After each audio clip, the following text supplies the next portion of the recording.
Hello guys, हामी चाहिँ गन्तव्यमा पुगिसक्यौँ। सक्छको पुगेर यही हो मेरो गन्तव्य। हेर्नु होला पछि परको डाँडा अर्को चाहिँ पाथिबाट है।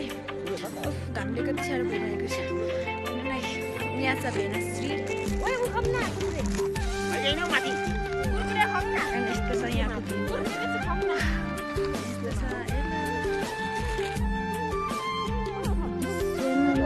यस्तो भइरहेछ है।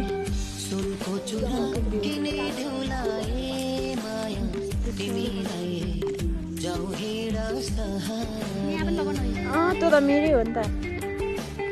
हाई भेनाजी, यता हेर्नु होला। हेलो भन्नु। के छ? ठिकै छ। कस्तो राम्रो picture. Wow, I love you प्रकृति।